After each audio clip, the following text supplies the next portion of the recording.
I mean, it was just so hard to deal with that. Yeah. And so the grit, the part of that was I literally had to keep it all organized in my brain. You're allowed to be a human being. You're allowed to be vulnerable. You're allowed to be loved. And in a business, you're allowed to fail. You're allowed to feel like you don't know what you're doing. And then at the end of it, but you must make a plan, you must excel, and you must succeed. And when I started to be in the middle, to realize all that stuff was happening at the same exact time, that's when I knew, okay, I can do this. I mean, I got cancer in the middle of applying to med school.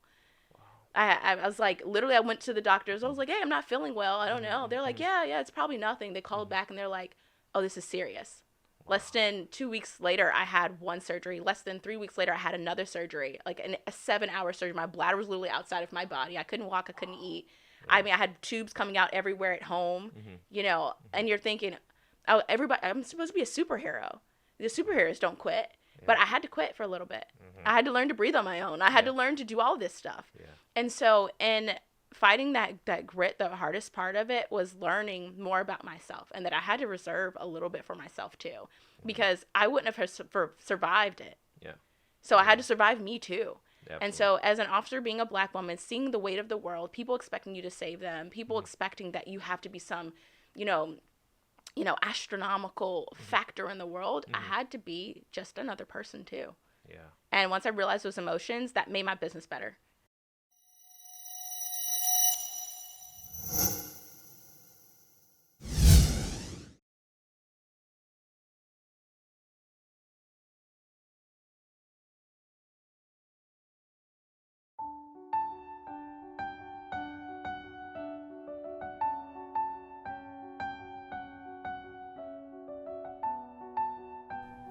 This year has been nothing short of unique.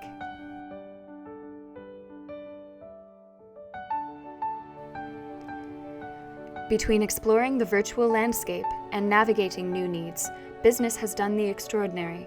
Though some still struggle, we have expanded our reach, pivoted our resources to serve the public, and developed innovations to support this newly modified territory of business culture. Yet so much ahead still awaits us, from this year's unsolved challenges to future curveballs no one sees coming.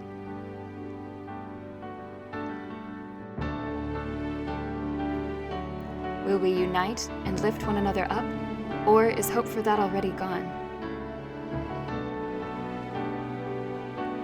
In GritCON, we have decided to band together more fiercely than ever.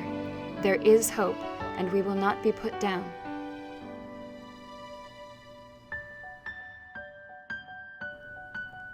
Join us as we overcome our situations and step into the light.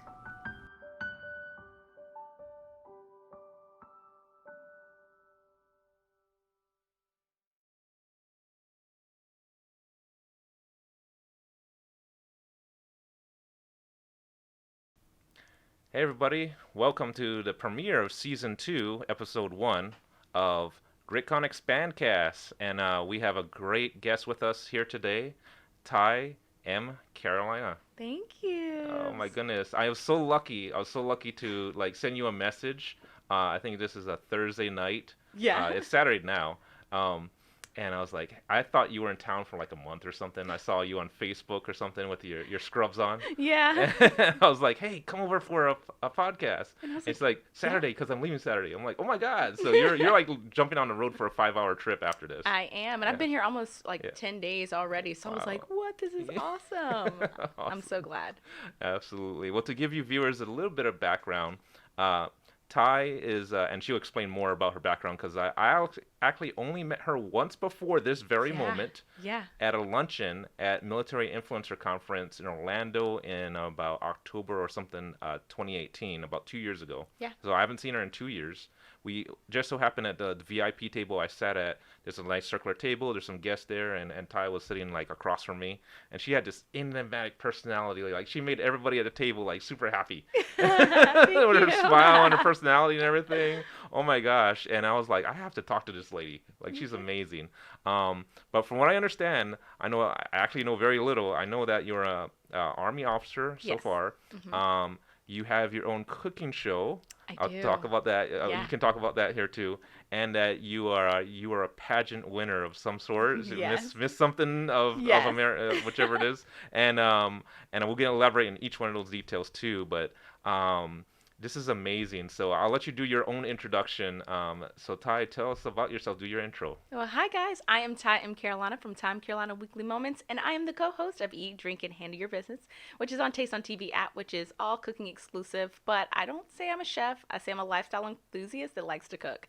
I started out on Facebook, branched into Instagram, and now I'm here with the amazing Ron. So like that's the best part, right? So hey, I'm here, and I'm born and raised in Charlotte, North Carolina, the 704, the Queen City, and of course, Army all day. So I won't talk about the Navy or the Air Force or whatever, but go Army, beat Navy. Oh, yeah, that's a classic confrontation, Army, Navy, and everything. We always joke about that every year. We're enemies for one day out of the year, but the rest of the year, we're allies, right? Oh, of course. I got your back. We need to clear a room, we go clear a room, okay? Exactly. Wonderful. Well, I want to elaborate, too, on your introduction, too, a bit more for the viewers as well.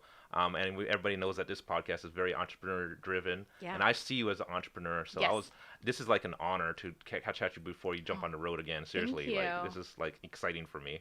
Wow, so. I am honored. You should see me when I got the message. I was like, he wants to interview me? Why? Oh my gosh! I'll hold the mic. Like I'll hold the light for you. What are you talking about? And I think she's also being modest in her introduction too, because I'm gonna break this down a little bit more granular. From what I understand, you are an Army officer and you deal with, is it crisis response? Yeah, emergency response. I'm a chemical biological warfare defense officer. So I'm in the National Guard, so we do emergency response for any big hazmat stuff that happens, anything for civil unrest, and this year has really tested, with the protests and the craziness of our country right now, and anything dealing with, oh crap, it's really happening. The Republican National Convention, I was the 2-star aide-de-camp. So the guy that works right for the president when they're coming in, I was his aide-de-camp who runs the state of North Carolina. So all those emergencies were happening together, and then bam, COVID came. So we're also COVID emergency response. So it was insane. Wow. Yeah. That is crazy. So you're like on the cutting edge of crazy things that happen in your state, really. Yes. Yeah. Like you're talking to the CIA, FBI. You're always making sure that you're with these 3-letter agencies and first of all, security. Yeah. But secondly, what's the schedule today? Is the president coming or not? Yeah. Or are the roads going to be closed at this time? And it's just making sure that those elements are always taken care of. So that was crazy. Wow. Everybody in the audience too. I know we have a non-military audience too. So when I say officer is very much, I look at as, because I was enlisted and a lot of my friends are enlisted. So we are the rank and file and the troops, I guess you could say, on the ground and such. And I look at officers as the executives. They're trained as the executives of the military. In any operation, any unit, the executives, the people in charge, are definitely the officers. So I definitely, for us military people, we give her a huge amount of grace as a lady. Actually, an officer is considered, in a female form, a lady. Yeah. So and they are always gentlemen. yes. And other demographics, gentlemen. But definitely, she is an honorary lady in the military. Thank you. And it's very great to hear the stories. I hear more of the officer stories after I left service, of course, because there's a line of everything when it comes to friendliness and getting to know each other. But definitely, I love hearing the stories about executive management in the military, especially since I'm new to it. I was enlisted. I never got executive training, so I went through college and everything too afterwards. But it's great to hear stories. Those crazies are insane. Like those stories. I mean, the things that we see, they never really prep you for. When you're going through ROTC, which is the Reserve Officer Training Corps, it's the program that's in your college school, okay? So you're learning basics. You're learning, how to articulate yourself. You're learning how to write orders, which is any business plan, if you're really talking about it. And writing an order for a mission is no different from writing a business plan. It's the same. It's the parts, the concretes, the foundation. It's building who's going to do what and how you're going to make it happen and what's the overall goal that you accomplish. It's no different from a business plan. Some people are really good at it and some people are really bad at it. But the most important part of it is your enlisted soldier, because those are the people that's going to get it done. It's just not the officers. So in any business, if we're relating that, it's your workers. They're important. You have to make sure that they know what they're doing, but most importantly, your leadership and your guidance is what gets it done. And so there's some crazy stuff. Like, You know, we just be crashing into stuff sometimes. You're like, why did y'all hit that gate?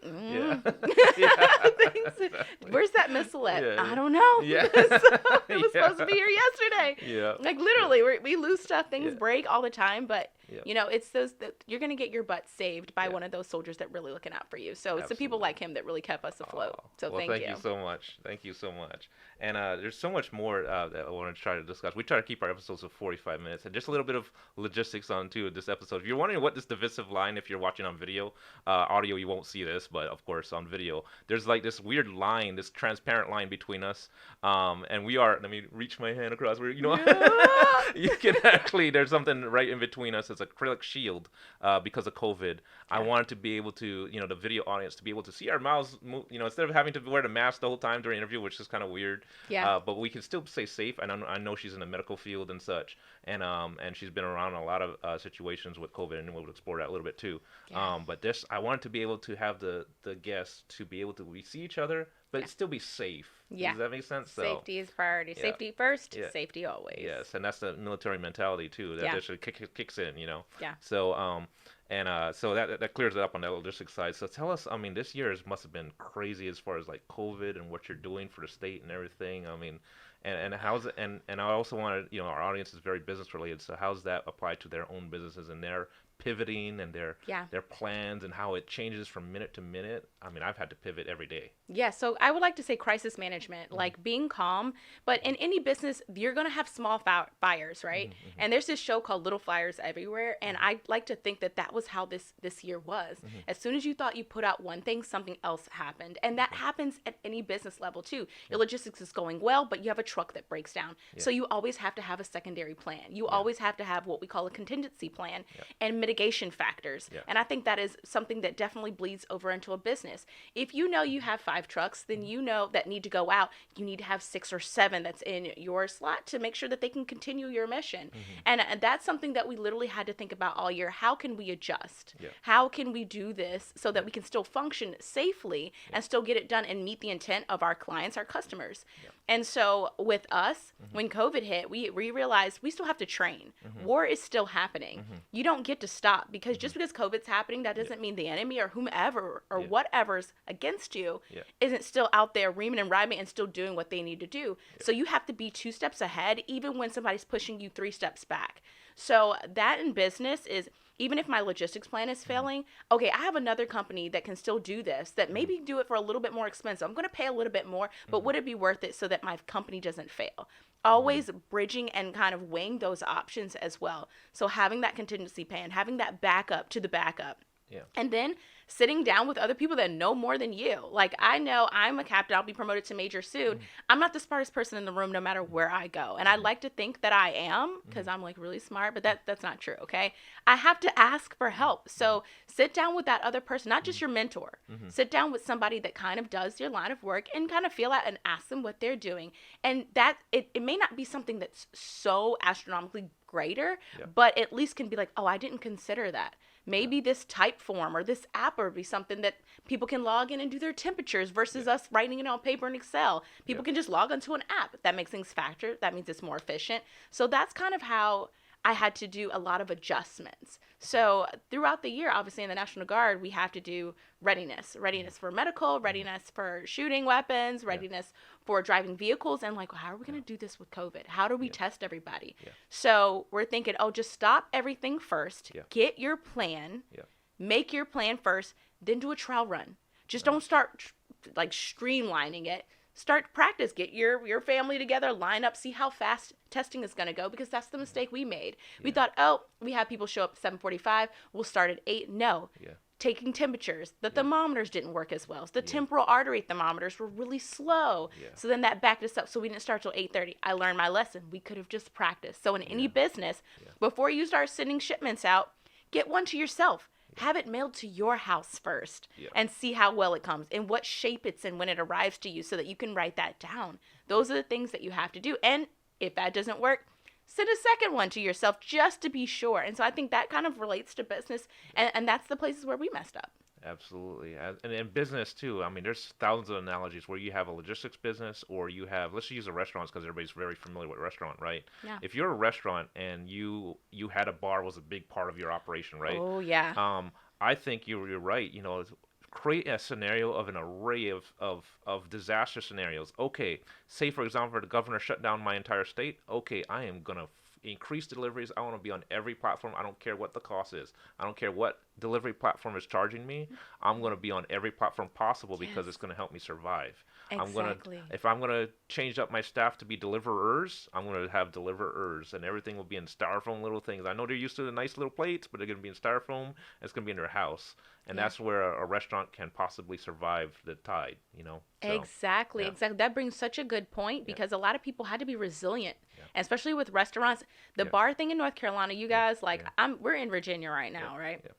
Virginia is really COVID responsible, and I'm not saying that my state isn't, but it's the country. It's the country. Yeah. So nobody wants to wear a mask. We're still wanting to party at the bars. Yeah. So bars are a huge deal. Being last call for alcohol being at 10 is a significant factor.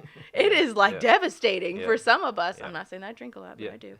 So, it was devastating for a lot of those places. But I think what they could have done, start a little earlier. Yeah. I know we can't sell alcohol straight to the doors, but wine companies are allowed to deliver as soon as you show your ID. How can they have worked those platforms to get on it? How could they have maybe started upselling some of their bottles? They're not using them, drinking them. Hey, let's figure out how we can get in the distribution business. Let's figure out how maybe we can start dropping these off and get those partnerships with these wine companies. And hey, the party can't be at my bar. We'll bring the party to you and make a party sampler. We'll get wings. We'll get this. Deliver the whole package, $100 for football games on Sundays. I mean, these are ways that they could have adjusted. Absolutely. And you're in honest, you're thinking too, what are ways, just hearing this, okay, yeah, Ron, that's a great thing. What ways, and hearing from Ty as well, what ways can we pivot or change things up or prepare and always try to think, months ahead. And maybe even get with a person that, your uncle who used to be in the military that was maybe some part of disaster response or whichever, or friend, or you know what, because we're going to have her contact information and still just show if you just say email or message or Twitter her a message, whichever, to Ty. She'd be glad to help people out. I really will. Yes. I can tell she has a serving heart. It's that service heart. That's what, every entrepreneur is, a service provider, but definitely to be doubled up as also military experience and in a business. So let's explore a little bit about your business experiences and everything too. So I want to hear more about this cooking show because that's amazing. Failures. When I heard about it, I was like, no way. So. Yes. The failures is what I just quoted because people assume as soon as you get on this show and then you're on TV that it was just a seemingly easy process. Absolutely freaking not. Things would fail. The very first episode that we shot, for one, it's Eat, Drink, and Handle Your Business, which is on this cooking app called Taste on TV. It's on Roku. It's on Apple TV. You can download it on your phone. And which is also really cool about the app is that it'll continuously play in the background of your phone. So say, for instance, you want to still scroll Facebook at the same time because I really need to see these articles, but you kind of want to catch the show. It'll just be a small box in the bottom right corner of your phone. So you can watch it, stream it anytime you want. But the very first episode we had a scratch because some guy that we interviewed on there came out with this really crazy political article. And it's not that it was so bad, it was just that it was so divisive that our audience would be splitting our audience and it could really shun people away from watching our show. So that's $1,000 down the drain. Oh my goodness. Yeah, you're just like, oh my gosh, why is that happening? We did a live cooking show. We had all these audience members. This is right before COVID hit. The cameras were all set up, the lighting, we had music, we're feeding our audience. We look back at all of the video and there's no audio. Oh. Yeah. Wow. There was no audio. And we had microphones on. There was one switch that was just a little bit out. They could hear it on themselves, but when you played it back, you could not hear it. Yeah. That actually literally happened with a GritCON, Grit and Glam, the women's conference we had in 2018. One of the main camera overheated and cut out. So we have this 2 guest speakers from out of state doing Zoom and everything too, and there's no audio. There's not even video. So and some of the GritCON audience are like, wait, whatever happened with Grit and Glam? And it's we got pieces. That's it. And you probably won't. And the pieces don't serve the whole rest of the conference. So we got cool pictures, But yeah, that's the fairs that happen in business. So you're thinking, GritCon is like, we're going to share with you the fairs. We're going to share the real world stories. Yeah. GritCon is not the fluff show. No. And almost every episode I say, it's not the fluff show. It's not the, mindset. No, it's about the real world. If you feel like you're having a hard time in business in COVID and in 2020, you know what? You're not the only one. Or you feel like you're just crossing over to have your own video show or something and you have audio problems, you're not the only one, No, these things happen all the time. And we'd already been shooting for a year at this point. This show has been running for 2 years. And we just got on a network a couple of months ago. So people think like, oh, stardom happens so fast. No, 3 years ago, I did my first video that went viral. And only a couple of months ago am I actually on a network. So no, it did not work fast. And to be all honest, we literally shot 6 episodes a couple of months ago because we had to streamline for the winter season, get our holiday productions. Thanksgiving, we do, seasonal themes as well. And one of the SD cards that we went to transfer, they dumped it on something and there's no video. Wow. From one of them. We have, of course, the secondary video where the different camera shots, the panning, we have all of that. But the main camera that shoots first and on the food, we don't have it. Wow. What is that? That's $2,000 that we just lost. Yeah. And so these things still happen. And so this cooking show is amazing. Yeah. But I want to tell people, like, could that have been mitigated? Probably. But there's nothing we can do about it now. So what did we do? This last Saturday, I drove 5 hours back from Virginia instead of staying here to North Carolina. And we had to reshoot 3 episodes. We just had to do it. Yeah. But, that's the part. You got to really want this. Yeah. That is part of mindset. But then when you want it, you actually have to do it. You have to do it, and you have to have a plan to get it done. Yes. And so I think that's where it's really happened. You can be excited about a lot of stuff, but when you fail, that's that part where you're like, all right, how could I have done this better? Yeah. What do I need to do next time? And let me rehearse it to make sure, because I'm really not as smart as I thought I was. And so that's what beat me over the head these last couple months. Absolutely. And that's what I love about the military experience that we share with the non-military audience is that practice, drill, rehearse. Yeah.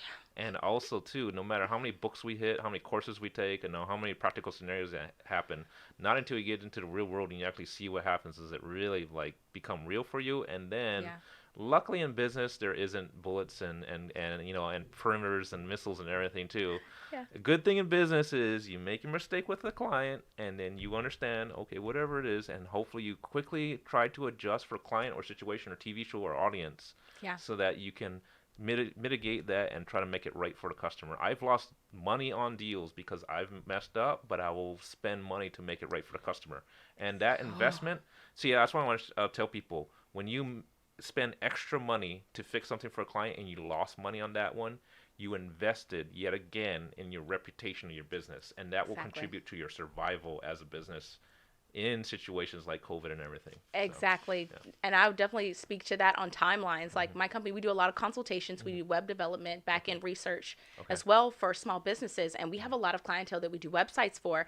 And time with COVID, we just did not expect that some of these issues with with Wix and other platforms, they have their own stuff too. Yeah. And so, gosh, I had to pay so much money. I lost so much money on it.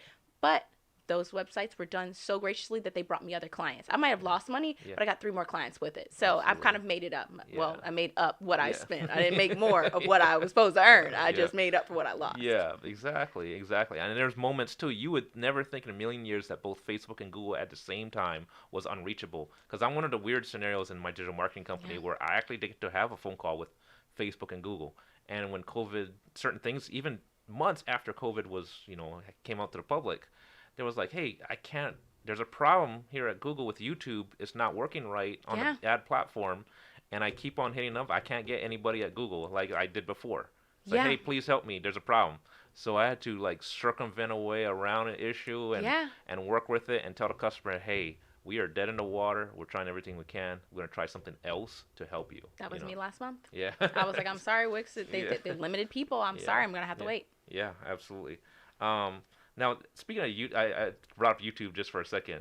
Tell us about this whole YouTube. Like, you have some followers and everything. Like, that's the thing. Like, entrepreneurs, even myself, I'm trying to get this channel or other channels up there. How do you get followers on YouTube, especially YouTube? Let me be particular. Well, YouTube, I'm not as experienced in. I have a few followers on YouTube. My platform is basically Facebook. Okay. But so this is what the model that I always say: be authentic. Be your best self. And if you think you shouldn't say it, you probably should. And I know don't curse or say something crazy, Yeah. but if you're like holding back, then you're not being yourself. Don't say anything crazy to where, you're being homophobic or you're being xenophobic or anything like that. Yeah. But just be yourself. And so people will start to get on that. And then the next thing, being consistent. Yeah. And that was something that I just did not do at first. Okay.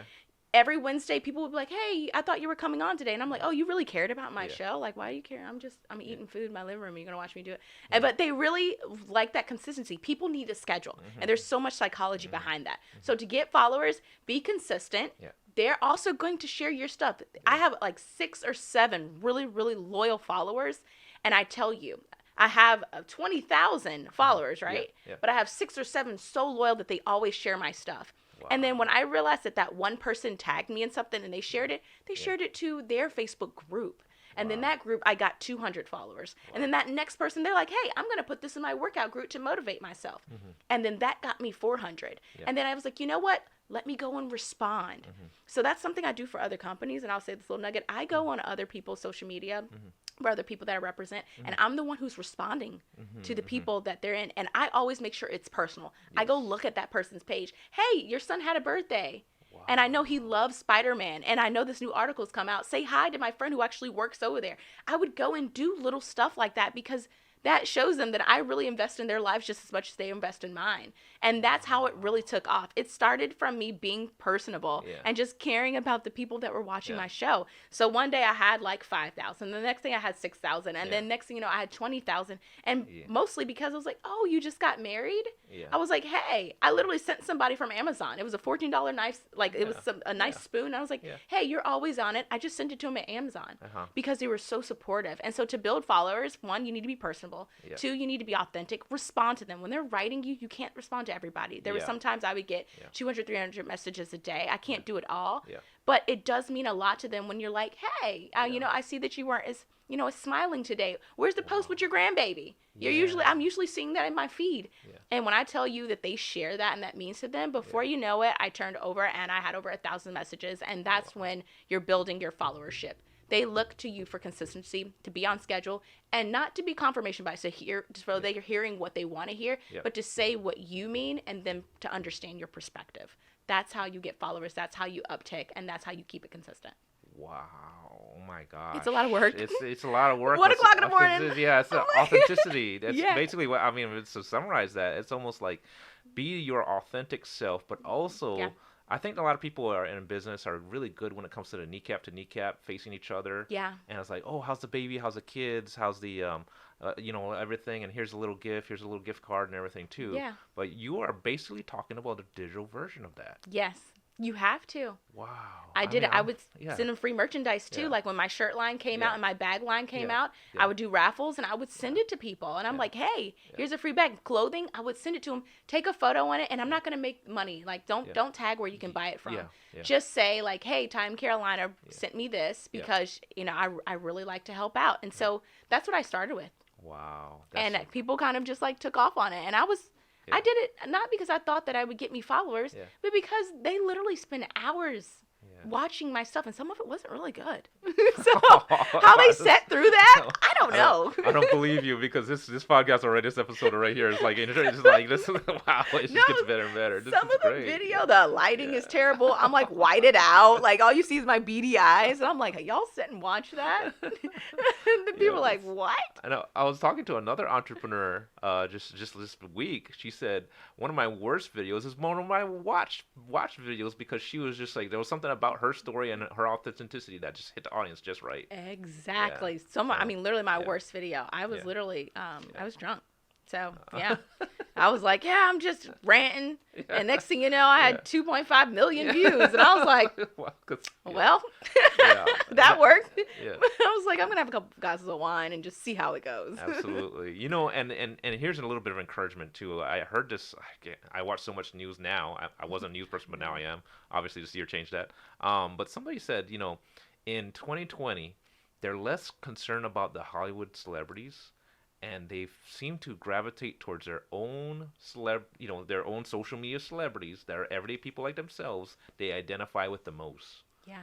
And that's where this whole radio show podcast and everything is really starting to take off, and this collaboration and equal opportunity, and such. And it's really getting traction. Yeah, they know that there's truth behind them. I'm not saying that celebrities don't have truth, but they're bound to who they represent, what contract they're under. These social media stars can tell you, oh, this really sucked. Yeah. This really happened to me. And they really can suffer behind it. Not saying that celebrities don't suffer. They might lose 100,000 there, but when you lose rock bottom when you're living in your car, that's more prevalent with these social media stars, because they'll tell you. People are like, oh, you're making that big money over there. You know what you're doing, big shot. And I'm like, no, I'm down 10K this year. And I'm going to file taxes and hope that I don't have to pay anything, because I'm going to be in the line eating food with everyone else. Like, that's more serious. And so I think that's why I gravitated towards them too, because the celebrity, you still pushing your Lambo. Oh, you're gonna give back a Ferrari.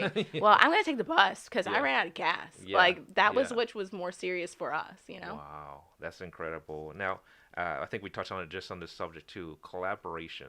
So is that I know that's like, hey, is collaboration good? But I mean, elaborate on collaboration. Is that like key to getting audiences and such, or be careful with it? I'll be honest. There's sometimes that I've been out with other people, and I'm like, hey, let's do something together.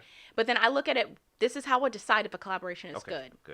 I decide a collaboration is good if the person asking me actually doesn't need me to do anything to get further ahead.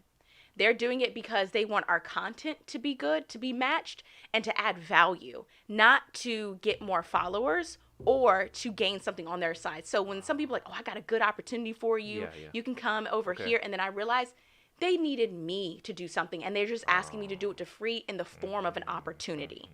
That's what would get me a lot of the times. I'm like, I'm going to be the media personality on this person's red carpet, and I realize they just got what they would have to pay somebody $2,000 for free from me, and my quality is going to be better than the other person that they did pay, but they knew that. So that collaboration of me being the head of their media that day was that they actually saved money. And that's where I stopped collaborating. So I only collaborated with people that I knew that we added value to each other. We complemented the content that we wanted to create for the people, and that we did it because we loved what we were talking about and wanted it to be the best representation of what we were trying to portray. That's the only time I do a collaboration, and I won't even talk to somebody if they start off with, hey, do you want to? No, I don't want to. Hey, would you like to do this together? And if it doesn't start like that, I won't even think about a collaboration. Wow, this sounds like this is definitely a seasoned professional you're talking to too, because I some of what you're experiencing, the trouble when you get to a certain level in business, it's like, how do I put that into words? You literally, like, I want everybody to take what she just said and literally write it out word for word and put it into your playbook. Because that is incredible. And you kind of like, I realized I kind of messed up like 18 times in my business career because I didn't hear or understand what you just said. That used to get me all the time. And it's because I have to pay a videographer. I have to pay an editor. I have to pay for hair and makeup. And so when I got there and I looked at my budget assessment and I'm like, okay, I spent $900 something for this. And then I give them a video and that person didn't even tag me. And I was like, they put the video on their platform, and now that video runs on all their streaming networks. And it's like the most high-tech HBO quality, like most amazing set that I've ever done. And that is now the foundational video of this person's company that they do for media. And it's my work because I also do B-roll. So the B-roll starts with all of my media stuff. It pans in, it pans out. My voice is voiced over, so I'm not necessarily in it. So if I'm not in it and I'm in a couple shots just interviewing people, but it's like music and voiceovers, you can't say that was directly from me. You can't say, oh, maybe she's just in a couple shots. So that person took all of my stuff and they started with, do you want to? Oh my gosh. And I realized that they reached out to my videographer. They asked him for the rest of the footage because they thought we were contract hire, and they got all of my stuff. Oh my and so now, I mean, I realized I'll never do that again. And that happened quite a few times because I thought this was opportunities. This is for me to get ahead. And they didn't even tag me in the video. And I was like, you got me.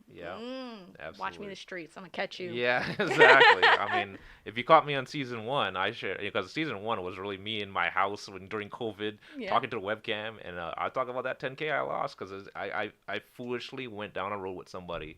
And had hit all the mistakes exactly what you're talking about. So I lost a lot of money. Absolutely. Okay, let's talk about the challenge, because that's one of the challenges. But I want the audience to hear about the whole parallel of military challenges and business challenges. Do you see anything similar? If you could put them side by side, it's like, wow, I saw this in military and I saw this in business. Yes. I would definitely say continuity. So in the military, people change out all the time. And so you always have that one expert that you really rely on to do stuff. And then in a company, you're also relying on that person. So when they're not there, things fall apart. Things fall apart. And I always saw that parallel. Like, even though military has a lot of professionals and a lot of people to do stuff, I realized that you need that person that knows what they're doing to be consistent and then to write it down for everyone else. And so creating that standard operating procedures for in the Army, that's SOPs, or in the military, SOPs, that's a book of how you do everything. You have to have that on the other side of it. And I always saw that parallel. And then you have to teach every single person everyone's job at an upper level. Yeah. Like that cog doesn't, if that person doesn't know how to turn that cog, if that person knows that that cog is kind of broken and it doesn't work that way and you have to creak it a little bit, that other person on the other side needs to know too, because we'll keep trying the same way over and over again and it'll keep failing. So I saw those parallels a lot of the times between the military and company stuff. Wow. And that one person can't know everything. Yes. You can't just go to Bob down in, in the logistics firm. You can't just go to Jen over here. You have to know what you're doing too. Absolutely. And what helps in this digital age too is having this unlimited bandwidth, unlimited recording of video. A lot of times I bring it around the team. It's like, are you doing this? Yes. We're going to video you doing this because in case you're sick, in case you get COVID, in case something like that happens, somebody else can watch him. Like, that's how that person did it. Yeah. And that's key. Like, it's just, hey, just as an entrepreneur, just pull that sucker out and just, film that employee doing that thing. Seriously. Seriously. I have a chart with notes. And what I started doing for businesses a while and kind of parallel with military is that I started taking notes on my personal relationships, just with people and friends. Like, okay, let me notate, this is how I make somebody feel when I say this. This is how I empowered someone. This is how they made me feel. And trying to watch for them too, because a lot of it is personality stuff. Yeah. You have to know who you're working with. Yeah. And just in the military, you're supposed to all be the consummate professionals and all kind of be the same people, because they take away your individuality so that you could be of conformed formation. Yeah. But I had to know who I was working with too, because that is a part of what it's going to be good about your company too. Yeah. If that person always comes in bubbly with a good attitude, that changes the dynamic of the people you work with. And in the military, it's the same way. Toxic individual can literally kill an entire garden. Yeah. One bad seed can kill everything. Yeah. So knowing who you're working with too, and pointing that out, like, you're a good worker. You really bring this to the table. Yeah. How are you like that? Yeah. How can I be like that? And learn from that too. And the military, we started doing that, sitting down, having candid conversations because of all the unrest this year. Absolutely. Wow. And you're segueing. I mean, I have these notes here in this book. You're segueing into all my little things, because my very next question, this is crazy. But let me address that first. Let me repeat that back to you.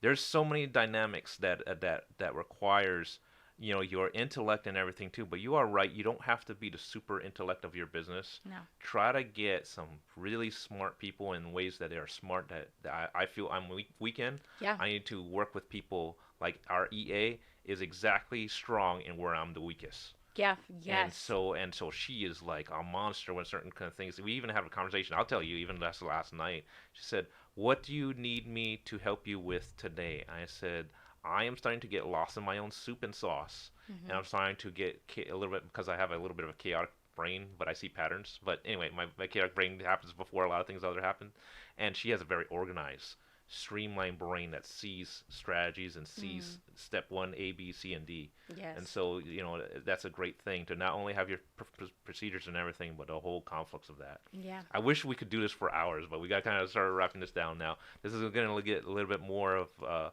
insight as it is 2020, so in the mind of America, we're literally talking to a little bit of a superhero in a sense in the world right now. You are, let's look at it on paper, you are a female black entrepreneur and military officer. Yes. So let's speak to that a little bit. If you could highlight some of the grit, and this is GritCON, right? Yeah. Some of the grit in your experiences in that demographic on both military and business. Okay, yes. Being a black woman, being a female officer for one, and I'm Miss Veteran America 2016, first runner-up. Wow. So that was super cool. But, it takes a toll on you. It takes a toll on you because people look to you to be representative of what's happening in the world, but they also look at you to save it. But they don't realize that you're suffering the same amount of time with people, that you fail the same amount of times as they do, that some days you don't want to wake up and do it either, and that it really gets to your soul. And so when I thought about how that works with my business, I told myself there are going to be days where I'm going to have to say I can't do something, and not because I literally physically can't do it. It's because I know the turmoil that it's going to take on me that I might not be able to recover from.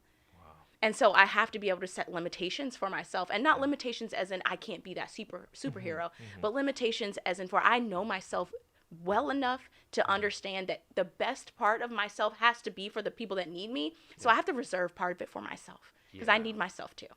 Wow. And so being a Black woman in the National Guard, when there's protests and you see like, oh my gosh, would we have to be in front of the people that I've sworn to protect and defend, but I'm on the other side of it, as in sometimes I'm not protected or defended either. Where do I bridge that gap to where I tell people that I still feel like that, but I still have to be a professional and not show that emotion? Where do I fall in? Who comes to save me when I'm in the middle of it? And so I was literally stuck in the middle with saying, of course, no, I don't want you to burn down the buildings in my city.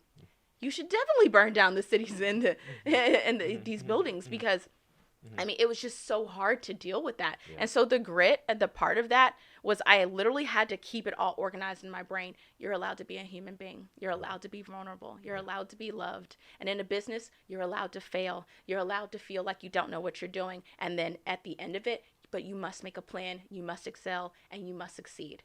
And when I started to be in the middle, to realize all that stuff was happening at the same exact time, that's when I knew, okay, I can do this. I mean, I got cancer in the middle of applying to med school.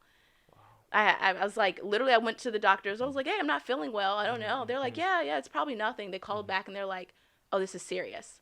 Less than 2 weeks later, I had one surgery. Less than 3 weeks later, I had another surgery, like a 7-hour surgery. My bladder was literally outside of my body. I couldn't walk. I couldn't eat. I mean, I had tubes coming out everywhere at home, you know, and you're thinking, oh, I'm supposed to be a superhero. The superheroes don't quit. But I had to quit for a little bit. I had to learn to breathe on my own. I had to learn to do all this stuff. And so in fighting that grit, the hardest part of it was learning more about myself, and that I had to reserve a little bit for myself too, because I wouldn't have survived it. So I had to survive me too. Absolutely. And so as an officer, being a Black woman, seeing the weight of the world, people expecting you to save them, people expecting that you have to be some, you know, astronomical factor in the world, I had to be just another person too. And once I realized those emotions, that made my business better. Because I was able to see that in my clients. They feel defeated. I'm going to come in, I'm going to help them. They saw that maybe I didn't know exactly, so they get a little bit more time to make their product for them. And so that was the grit. Like, I'm not supposed to be here. I'm supposed to die. I'm supposed to die. You know, I'm not even supposed to be sitting here with the awesome Ron, you know, answering these questions. And so that was my part of my grit. I was like, now I have to do it. I want to do it all.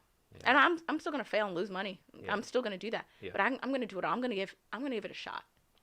So even if I have to drive 5 hours right after this, I want to be here. Because I don't know if I should have been here. I shouldn't have been. But I'm glad to be here. Wonderful. Oh my goodness. There's somebody in this audience that's going to really hit home for them in so many different ways. I'm tearing up a little bit. I'm trying to choke back my little bit of tears myself. I'm a dude that was in the military, that's a veteran, that owns a business, and I cry in a heartbeat. I cry all the time. On the way here, I was like... yeah, absolutely, because we're all human. Like, I know we talk about GritCON, GritCON, you know, and everything too, and a little bit of testosterone or other hormones kick in and everything, right, for females and everything, but and then we do have some like Navy SEAL speakers and stuff that will be coming on the show and everything too, and we kind of worship the hero veteran story, whether it be male, female, and especially your case, a Black, you know, female entrepreneur and officer and military, and seeing the world on both fronts and everything, and the story of grit. But at the same time, everybody, please take care of yourself. I said in season 1, please take care of yourself too. Seriously, like, you got to do that, because you're going to have to take care of yourself so you can get up the next day and do it again. So, or whatever day, you know, maybe it's next week. Maybe you got to take a week off, you know, and take care of yourself. But come back swinging. Absolutely. Now, the grit, I come back swinging. You're not going to tell me no. Now, that's the one thing I will tell you, as much as I give myself, I will not let you tell me no. I will figure out a way for you to, like, dang, maybe I can make this happen for her, because she asking to. I will sit there and stare somebody straight in the eye. They're like, no. I'm like, no. But why? Yeah. Why can't this happen? But that's the one thing about me. You will not tell me no. I will figure this out. I made major 9 years because I was like, well, why can't I be a major at this time? Yeah. You tell me why you don't think I'm ready. Yeah. And if you can't articulate it well enough, then it's a yes. Yeah. Then and I would literally look leaders in the eye and be like, okay, explain it to me, sir, if you don't mind, candidly. And I would just look them. Don't let anybody tell you that you really hard no when you know they really don't have a good enough reason. Now that you will never get by on me. They told me, oh, you might not be able to survive. Oh, damn if I will. Yeah. You won't tell me no. Absolutely. Wow. And that's another thing too. You're hitting everything just right on this thing. The next question I had was for that little girl in the audience, and I say little girl, she's probably gonna be in her teens if she's watching this show. She's not gonna be a little girl like 6-year-old or 7-year-old. She's gonna be probably in her teens or preteens watching this show with her mom or something like that. Could you tell someone, a little girl that looks like yourself, same skin tone and everything, what would you tell her? I would definitely tell her that sometimes people only have the expectation of what they can do for themselves, and they'll put that on you. And they'll say, oh, well, maybe you should consider, is something I heard all the time. Well, maybe you should consider another school. Or maybe have you thought of that? That's them putting their own fears on you because they don't think you should be able to do what you can do. And a lot of the times people will look at me as a female like, oh, you can't be in the military. And I'm like, no, I will box you. I will fight you all the way down. I will jump on your back and bite your head if I have to. Like, I have no fear in that type of aspect. I just really don't. I don't know why I'm blindly ambitious. But you have to look those people in the eye and tell me, I appreciate your honest feedback. But what I need from you is you to tell me what way I can get this done and what's the best way to do it, not if I can do it, because that's not something I'm going to consider. So you tell that person, when I'm looking at myself, I see the biggest and the baddest person in the room. I see a person who needs help and is going to ask for it. I see somebody that is capable and not all knowing, but willing to ask those who do know. So what I want you to know about me is that I'm representative of all the future and success that I see in myself. And if you don't see me that way, that's absolutely fine. But what you will do today is that you will help me get there, because that is your job. And if you weren't in this job to do that, then you need to find another place. But I promise I'll replace you. I promise. You'll be looking over your head and people will still see me. Absolutely. Crowded room, they'll still see me. Yes. And then I want you to look yourself in the face in the mirror and say that to yourself, because I had to do that too. Yeah. I was scared. People were like, maybe you don't want to go into UNC Chapel Hill. Well, somebody asked me when I wanted to make major. I was like, I feel like it's time. It's like, well, it's going to be a lot of work, and I think you have a lot of things going on, so it won't be a priority. And I looked him straight in the face and I was like, well, I don't think all the things that you prioritize in your life are necessarily good goals for yourself. So I don't think you understand why I want to be a major. So let's reassess why you said what you said, and then we'll come back to why you're going to say yes to me. Yeah. And I walked out of the room. Wow. Completely that was his moment. And they didn't expect it, because I'm like quiet until you make me loud. Wow. I observe you until I hit you with your own words, and then there's nothing somebody can say. I'm going to listen to what they say. So to the girl that's watching that looks like me right now, be the baddest and the best part of yourself, and make sure you're represented in only the best fashion for you, and don't let anybody tell you that it's different. Oh my God. We are now going to conclude the show, because I'm going to go and cry in the corner now. No, I got your back. He knows I'm coming. I'm coming in. I got you, Ron. Who said it? Yeah. Who said it? I know. No, seriously. I was tears of a huge amount of that's so inspiring right there. So we always tell the audience, hey, this is no fluff zone, and this is how to and everything too. But you just hit a lightning bolt of motivation for all of us. Thank you. Yeah, I'm actually hot right now. Yeah. I'm sweating. You guys, if you see the shine on my face, I'm calling that's Ron's beads. He incites me to be better. So I'm like, it's coming out of my skin. Oh my goodness. I'm bleeding success here. Well, wonderful, everybody. Oh my goodness. It's good. Hey, for good things to come to an end. But where can we find you? And you can go to slowly so we can type it into our phones and everything. Yes. You can find me at TYMCarolina_. That's on Instagram. On Facebook, it's the same, just without the underscore. So TYM Carolina. That's Ty M Carolina. Middle name Tyi, first name Makita for the M in Carolina, because I ride or die for 704. So you can find me on all platforms like that. And if you want to email me if you need help, it's young@TyMCarolina.com. So I do consultations and I'll help you out. And then can I ask you a question before we go? Yeah, go ahead. Hey, why are you so you?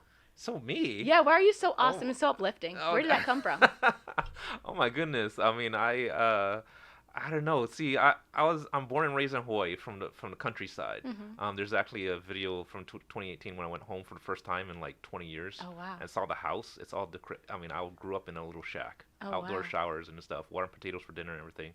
And I had this dream. I was very much alone, in my life. And I had a dream. I used to say this to people too.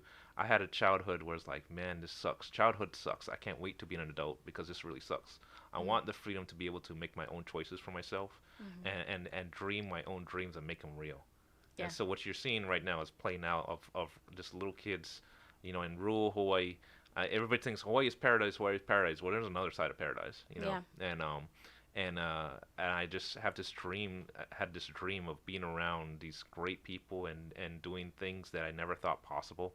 And so what you're seeing is this, and I what that happens with that. I know Thanksgiving is coming up here like next week. It makes me gracious. Yeah. Like every day I run hot water over my hands and wash my hands. I'm like, thank God. Every moment. Yeah. And showering indoors, just showering indoors motivates me enough. It's like, oh, I get to shower indoors today.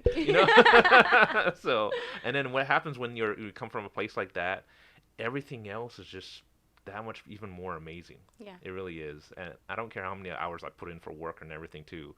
I just gotta do it because I have to. I have to scratch the itch. Yeah. And that's what it is. And being a service mentality, I am a server. Yeah. I like to serve. And I think I see that too. You think, Ty is this amazing superwoman, but you know what? Really honest, when you break down what she just said in this entire, I don't know how long it's supposed to be, 45 minutes, or hour, is that she's a service person. She's here to serve the public. She's here to serve America. She's here to serve you, the GritCon audience, or whatever way she can serve to help. Yeah. If it weren't for you guys, I wouldn't be. Somebody did it for me. Yeah. Somebody waited a little bit at the stop sign to make sure I crossed. Somebody looked out their door to make sure I got to the bus on sometime. I'll never know who these angels are. Yeah. But if it weren't for them, people like Ron, I wouldn't be here either. So I'm just as happy and thankful. Yeah. And that's why I wanted to ask you that question, because I wouldn't be here today without reaching out. So thank you. Thank you from me, from the people that I work with. Yeah. And I'm humbled to even be considered. So thank you. Thank you so much, Ty. Well, thank you so much, everybody, for tuning in to GritCON Expand Cast on both radio, on iTunes, on Spotify, Google, whatever your news radio, whatever your platform you wish on your audio side, and on YouTube and Facebook. Please join us again as Season 2 continues. And a big shout out to today's Spotlight sponsor, which is the EV Resource, Zach Hurst and the EV Resource, so the electric vehicle resource. With clean energy, paving the way into the future, your one magazine, your one place where your community, if you're an aficionado of electric vehicles, tune in to the EV Resource, both their podcast, and subscribe for just $1 a month to their magazine. All right. All right. Thank you. Thank you, everybody. See you next time. Ciao.